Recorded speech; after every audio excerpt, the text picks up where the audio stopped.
The rain began long before the city emerged from the fog.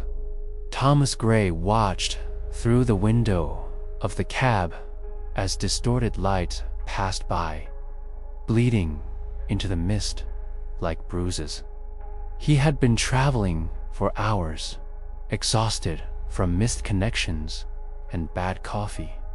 When the taxi finally pulled into the horseshoe driveway of the Hotel Caraway, he felt only relief. The building stood solemn and dark, a relic from another century. The sign above the awning flickered, Caraway Hotel, Est, 1964. Inside, the lobby reeked of aged carpet and stale air. The wallpaper was once a rich burgundy, now faded into a sickly pink. Jazz music crackled softly through speakers no bigger than a fist. The man behind the front desk was in his late 60s, with a smoker's rasp and a distant stare. "Name?" he asked, without looking up. "Graye, Thomas Graye. Reservation should be under Graye with an E." The man slid a key across the counter. An old-fashioned brass key with a large black tag. 404. Thomas frowned. Bit of an odd number.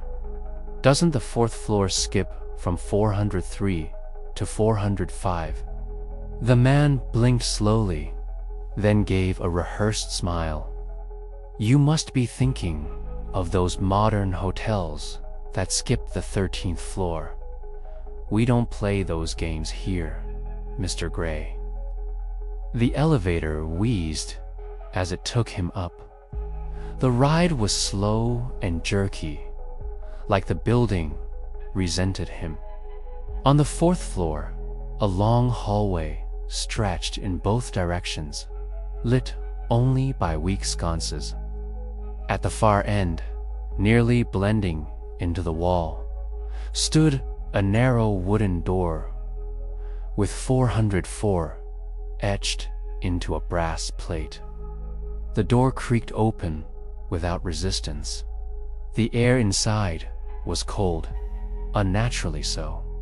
The room was old-fashioned, green velvet drapes, an antique desk, a single bed with a brass frame. Everything was immaculately clean, but something felt off. He closed the door behind him. It made a soft click. That night, he dreamed of water. He stood in the hotel hallway, only it was flooded, ankle deep, the lights flickering above. He heard knocking, steady, deliberate, from within room 404, but when he tried to open the door, it wouldn't budge. Then the water rose quickly to his knees, then his chest, and just before he drowned, he woke up, gasping, heart pounding. Thomas chalked it up to exhaustion and jet lag. But throughout the next day, the room clung to him. Its silence was oppressive. The air was thick. He would turn off the lights, and they would blink back on. The mirror above the sink was fogged when he hadn't used hot water. And sometimes, when he stood too long near the door, he would hear faint breathing on the other side, as if the hallway itself were alive. On the second night, things escalated. He found something tucked between the mattress and the bed frame. A photograph, black and white, faded. A man standing in the same room, tall, thin, suit and tie. The man's face was smudged as though erased. On the back, scribbled in pencil, "It remembers what you forget." He didn't sleep that night. The lights flickered until he unplugged them. The radio by the desk turned on by itself, whispering, static. In the mirror, he saw movement that didn't match his own. And worst of all, he began to feel things he couldn't explain. Memories of a woman crying in the bathroom, a child knocking on the closet door, a voice, always just out of earshot, calling him by a name he didn't recognize. Daniel. The morning brought no relief. Thomas confronted the desk clerk. "Is there someone else in 404? Has anyone died?" The man didn't answer. He just looked up at Thomas with pale eyes and said quietly, "There's no room 404. Thomas stared at him. "I've been sleeping in it for 2 nights. "No," the man said. "That room's been sealed since '97. Thomas laughed. "Then, how did I get the key?" The man didn't blink. "You shouldn't have." Okay. Thomas rushed upstairs to prove it to himself, to prove that he hadn't lost his mind. But when he reached the hallway, room 404 was gone. The door between 403 and 405 was now a blank wall. His key, still in his hand, now read, "Room 304. Thomas stood in front of the wall where room 404 used to be. His breath came out ragged, short. He ran his hand over the wallpaper.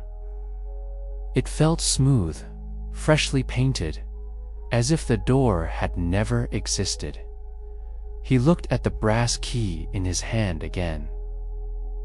Room 304. He hadn't gone back to the front desk. He hadn't let it out of his sight. It had said 404. He was sure of it. Someone was playing with him, or he was losing his mind.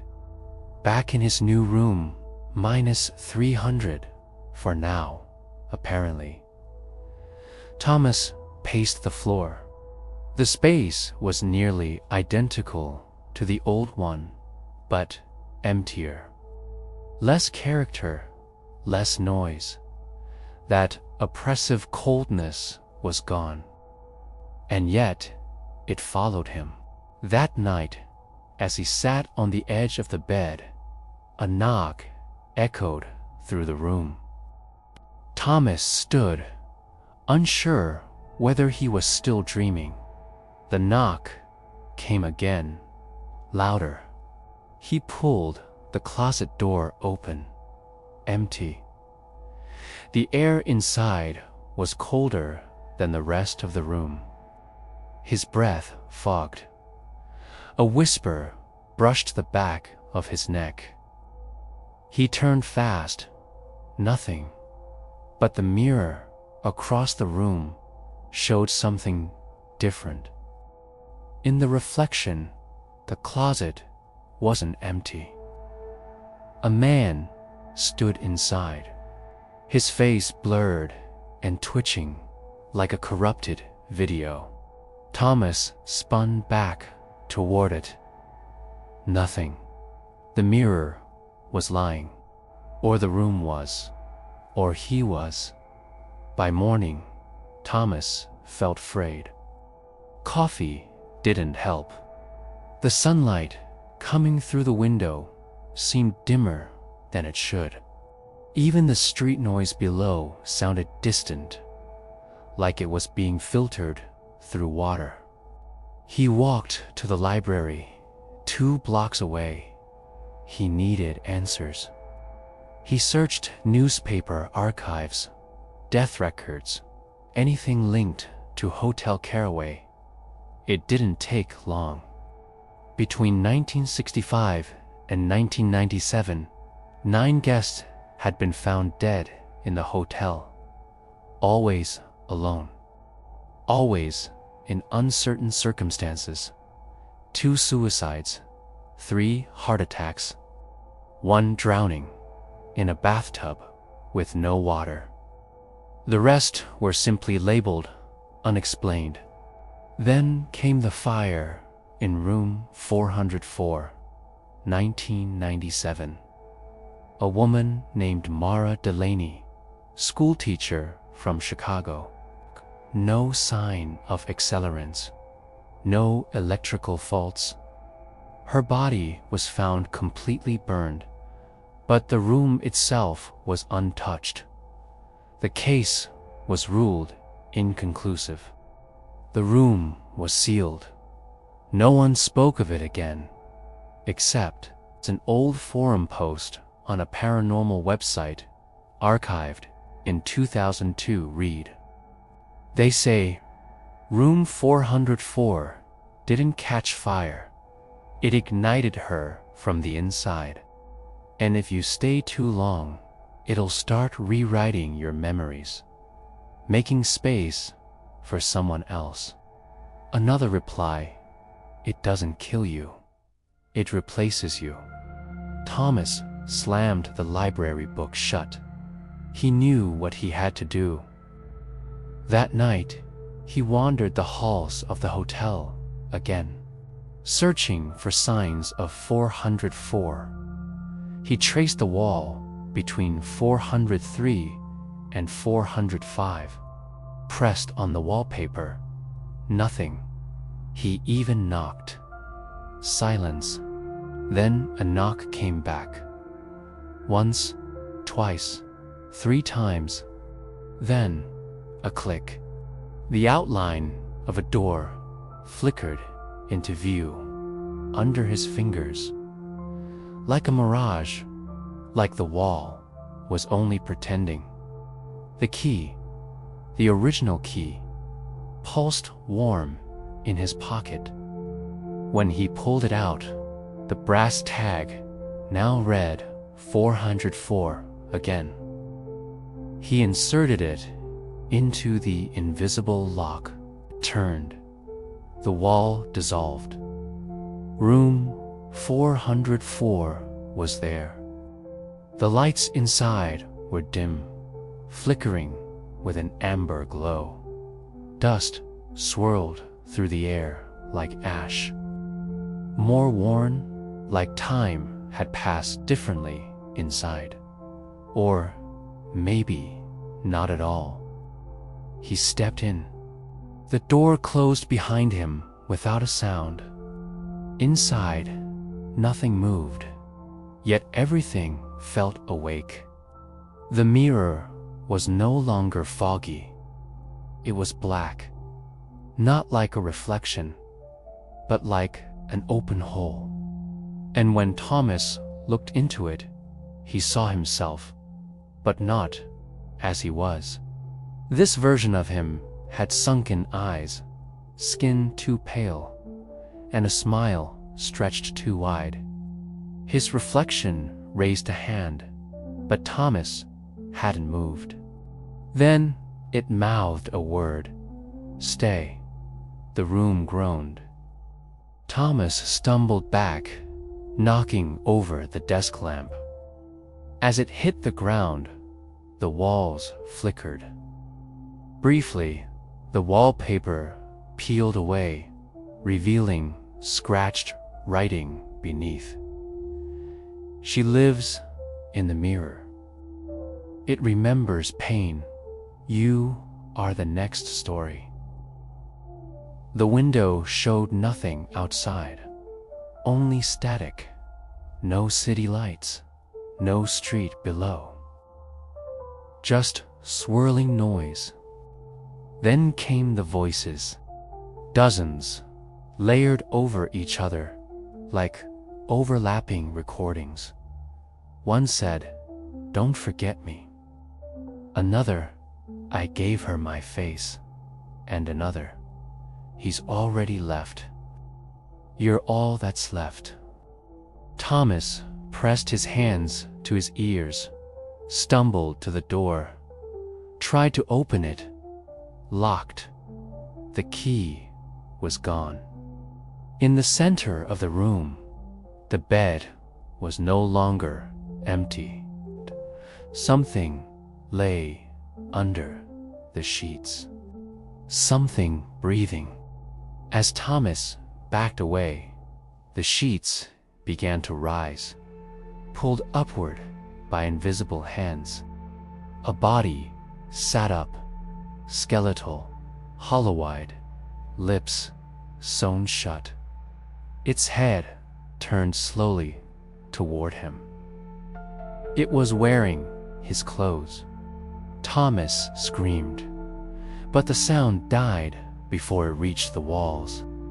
The figure on the bed, dressed in his own clothes, turned its head at an impossible angle, the neck crackling like dry wood. Its face was a collage of other faces, stitched, layered, almost pixelated.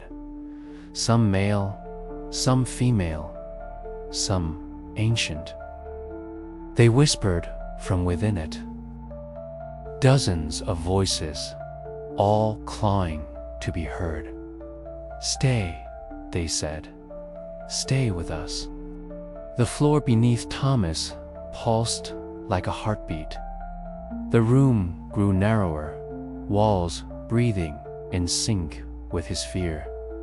The air thickened. The mirror across the room no longer showed any reflection at all.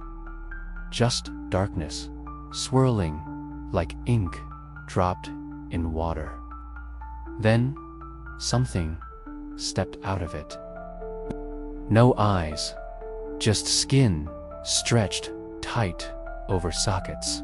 She wore a hotel maid's uniform from another era. Her hair dripped with something black and thick. Her mouth opened wider than it should. A slow, silent scream that never ended. Thomas tried the door again, still locked. The woman approached, not walking, but gliding, her limbs twitching in quick spasms, like a scratched VHS tape on loop. She reached for him, fingers too long, nails clicking like typewriter keys. He stumbled back into the corner, hands up, breath ragged. "What do you want from me?" A voice answered his own, but from behind him. "You already gave it." He turned. Behind him stood another Thomas, eyes calm, skin smooth, perfectly still. Identical in every way, down to the faint scar on the chin. But his smile was wrong, too peaceful, too practiced. "I remember now," the double said. "I checked in on a Thursday. Just like you." "You're not real," Thomas whispered. The double tilted his head. "I wasn't. Until you." Suddenly, Thomas felt lightheaded. Memories slipped. His mother's voice, his apartment layout, the name of his boss, gone. Replaced by things he didn't recognize. A wedding ring he never wore. A job he never had. A daughter's name, Alina. "No," he whispered. "That's not me."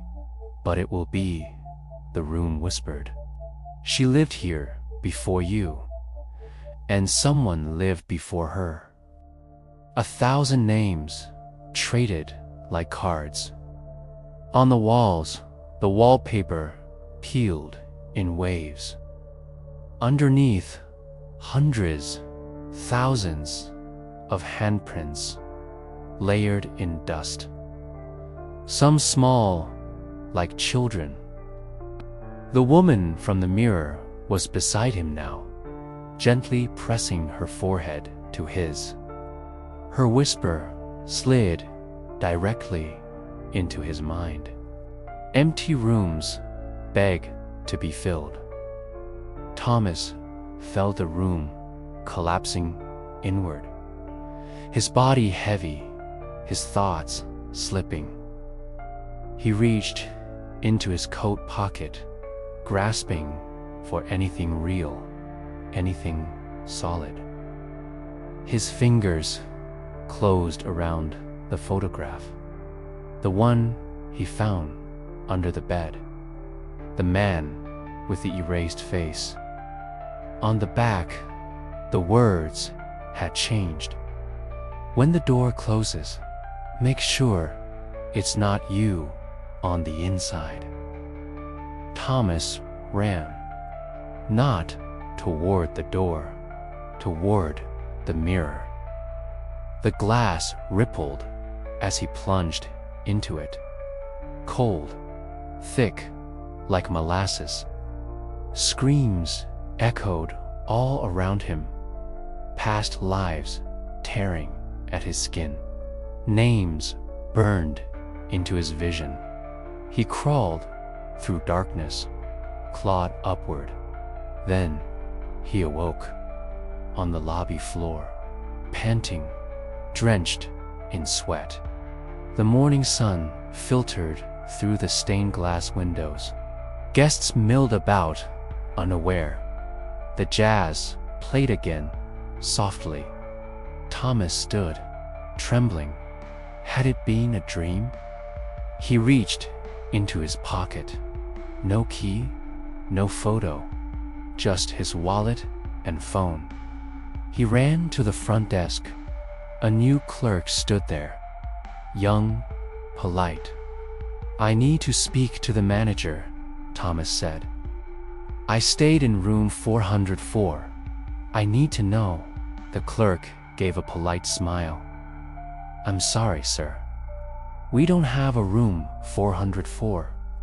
Thomas's heart sank. "No, listen to me."